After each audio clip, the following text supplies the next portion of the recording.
Hey y'all, it's Chili, and y'all back in my kitchen again. Today we're making oven baked corned beef brisket, my way, the Chi way. Your kitchen, my kitchen, the ghetto style. Tune in. Now these are the seasons we're gonna be using when we make this oven baked corned beef brisket. We got some smoked paprika, crushed red peppers. This to give it a little kick, not too much, just a little spice. My family loves spicy food, so we're just gonna throw a little bit of that in there. We got some ground oregano, some black pepper, some beef bouillon cube seasoning, one package of sassoon, some beef broth, some Italian seasoning that have herbs in it like basil, rosemary, thyme. And then, you can cut up your own vegetables and green peppers and bell peppers and onions. But I got this quick old bag. Like I said, my kitchen, my way. Your kitchen, your way. The cheap way. Now, if you watch my Sloppy Joe video, then you know I always take all my seasonings, put them together like a little rub. It just saves time and makes sure everything is evenly coated, well seasoned, and equaled. And, I just give it a nice little stir. Just make sure everything's well incorporated. Oh, and I forgot to say, I also put some onion powder and garlic powder in here as well. I just, forgot to add it to the previous video. But, yeah, this is how it's looking. And now it's time to get this bad boy going. Now, this is my corned beef brisket. This is the flat cut. They didn't have the thick cut that I usually would make, but this will do. So I'm about to open this bad boy up, get all this blood and everything off, start to clean it up, and I'll be back. Okay, so now my brisket is all nice and washed and cleaned up.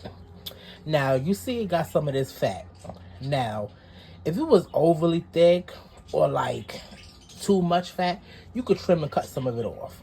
But see, this is a very thin layer of fat, not too much on it, and fat's going to keep it juicy and moist and also add additional flavor. Now what you're going to do is just get some paper towels and just pat dry. That's all. Just pat dry like so, just to get a lot of that extra water off and stuff like that. And it also is going to help lock in the seasoning to keep the seasoning on top, so that way it can soak in.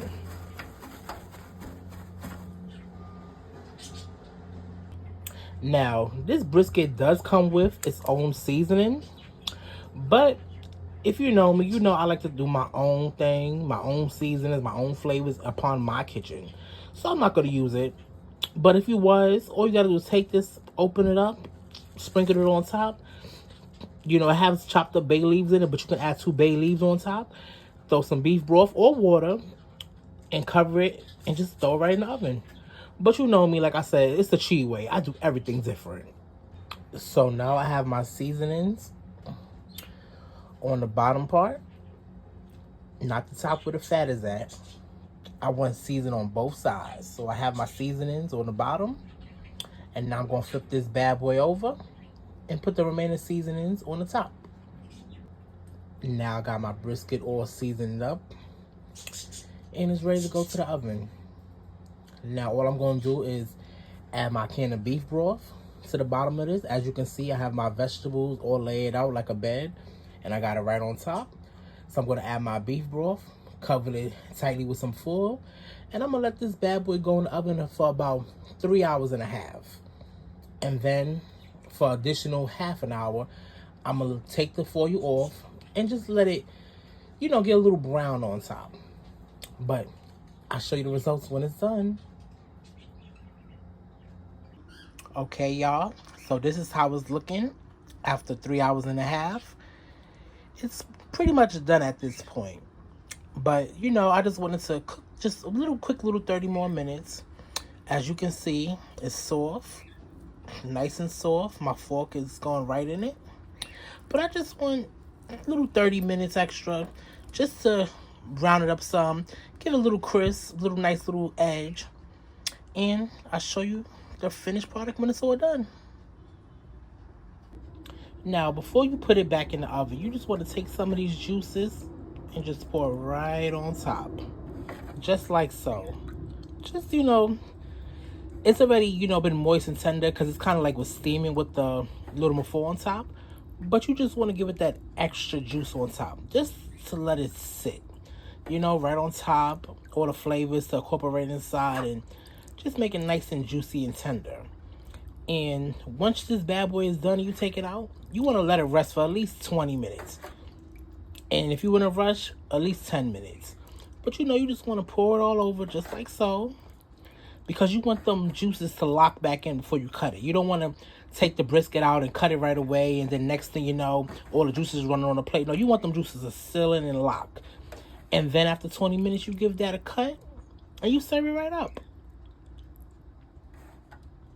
And there you have it.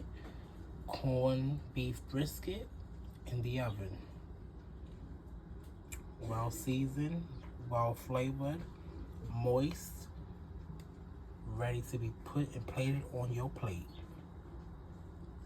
Corned beef brisket in the oven.